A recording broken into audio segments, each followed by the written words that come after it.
ත්‍රිෂී මගේ YouTube channel එකට ඔයාලා හැමෝම ආදරෙන් පිළිගන්නවා. අද මම හදන්නේ හැලප. ඉතින් ගොඩක් අය එක එක ක්‍රමවලට හැලප හදනවා. ඉතින් මේක කල් තියාගන්න පුළුවන් වෙන විදිහට හරි ක්‍රමයට හදන හැටි මම ඔයාලට අද කියලා දෙනවා.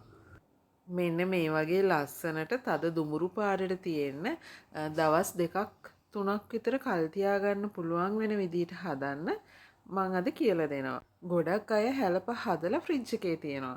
ඉතින් ෆ්‍රිජ් එකේ තිබ්බාම හැලපවල තියෙන අර සොෆ්ට් ගතිය නැති වෙලා ටිකක් හයිය ගතියක් එනවා. ඉතින් මේ ක්‍රමයට හැදුවාම ෆ්‍රිජ් එකේ තියන්න අවශ්‍ය වෙන්නේ නැහැ. මෙතනදි මම අරන් තියනවා කුරක්කම් පිටි අඬු කෝප පුරවල 2ක්. ඊට අමතරව පොල් ගාගත්ත පොල් අඬු කෝප්ප 1ක්, පොල් පැණි අඬු කෝප්ප එකකට පොඩ්ඩක් අඩුවෙන් අරන් තියෙනවා. ඔයාලා පැන් රස වැඩියෙන් කන්න කැමති කෙනෙක් නම් අඬු කෝප්ප එකක් පුරවලා ගන්න. මම ටිකක් අඩුවෙන් ගත්තේ පැන් රස අඩු වෙන්න. ඊට අමතරව මේ වගේ එනසාල් ඇට දෙකක් කබල බැදලා කුඩු කරලා අරගන්න. මුලින්ම භාජනයන් ලිපේ තියලා ඒකට අපි ගාගත්ත පොල් අඬු කෝප්ප එක මේ විදිහට දාලා පොඩ්ඩක් විනාඩියක් දෙකක් වගේ ලිපේ තියලා පොඩ්ඩක් කලවම් කරන්න. මොකද පොල් වල තියෙන තෙත ගතිය ටිකක් අඩු වෙන්න. ඊට පස්සේ පොල් වලින් එනවා හොඳ සුවඳක්. ඒ වෙලාවේ අපි පැණි ටික එකතු කර ගන්නවා. මෙතනදී ඔයාලට කියන්න මට අමතක වුණා උණු වතුර ඉගෙන හොඳට නටන උණු වතුර අඬු කෝප්ප එකහමාරක් විතර රෙඩි කරගන්න මේ වෙලාවේ. ඊට පස්සේ අපි කබලේ බැදලා කුඩු කරගත්ත එනසාල් ඇට දෙක මේ විදිහට දානවා.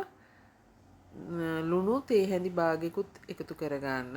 ඔයාලගේ රස අනුව පස්සේ ආයි ලුණු අඩු වැඩි කරගන්න පුළුවන්. ඊට පස්සේ මේ ඔක්කොම විනාඩි එකක් වගේ කවලම් කරගන්න ලිපේ තියලා.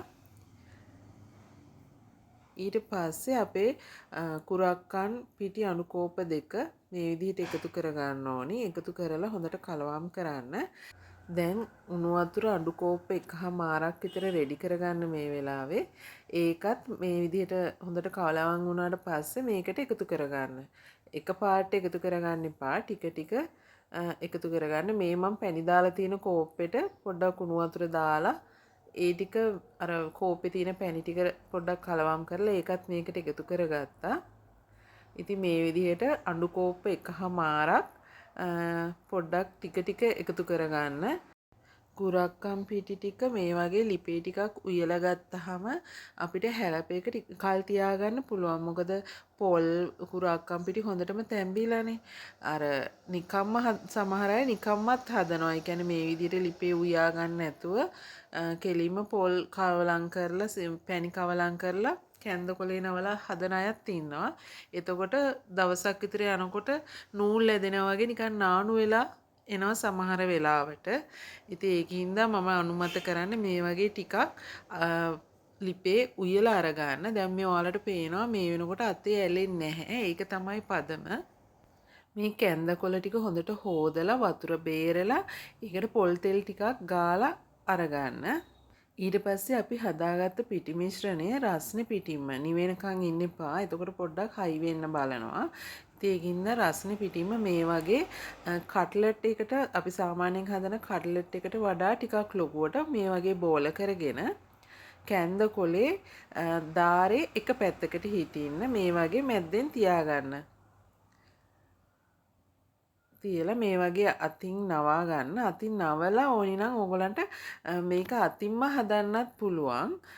පොඩ්ඩක් මේ අතින් තද කර මේ විදිහට අතින් තද කර හදන්නත් පුළුවන්. නැත්තම් ලේසිම ක්‍රමය තමයි මේ වගේ රෝලින් පින් එකක් අරන් උඩටයි පල්ලෙහාටයි මේ වගේ මේක රෝල් කරන්න.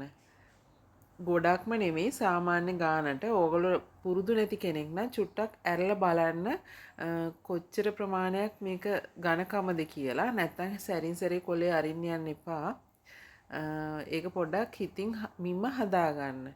දැන් මම ඔයාලට පෙන්නන්න මේක ඇරලා මෙන්න මේ වගේ තමයි තුනී ගතිය තියෙන්න ඕනි. එතකොට තමයි රස ගොඩක් ඝනකම වුණාම ඇතුළත තැම්බෙන්නේත් නැහැ. දැන් මේකෙදි අපි තම්බගෙන තියෙන හින්දා කලින් ලොකු ප්‍රශ්නයක් නැහැ. ඒ වුණාට ගොඩක් රස තුනී වුණාම ඉතින් තුනී කියලත් ගොඩාක් තුනී වෙලා නෙමෙයි මේ වගේ තරමක ඝනකමක් තියෙන්න ඕනේ.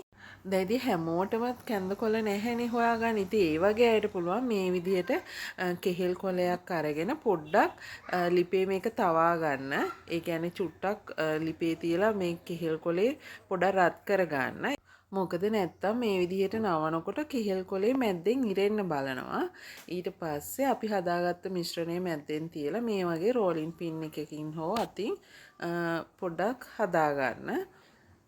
ඊට පස්සේ මම පෙන්නනම් ඔයාලට මේක ඇරලා මේ තියෙන්නේ මේ විදිහට තමයි හැලපෙක එන්නේ. ඉතින් ඊට පස්සේ මේක පොඩ්ඩක් අතින් තද කරලා මේක පැත්තකින් තියාගන්න.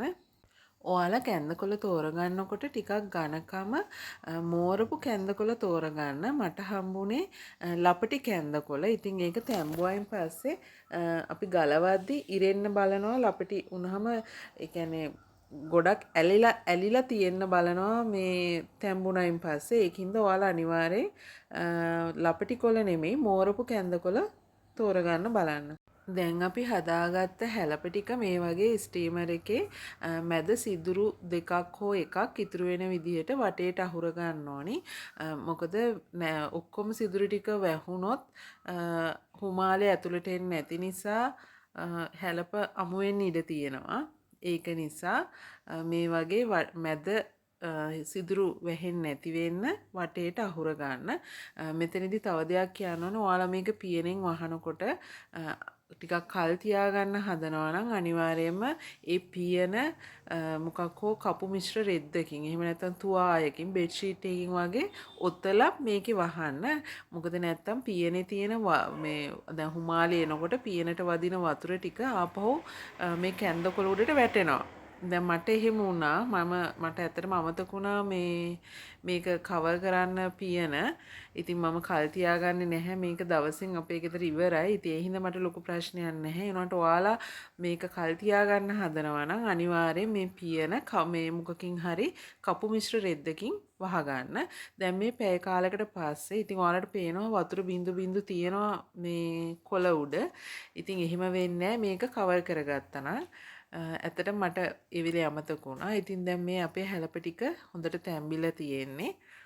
මේ ඔයාලට පේනවානේ හොඳ ලස්සනට දුඹුරු පාටට තියෙනවා. අතේ ඇලෙන්නේ නැහැ.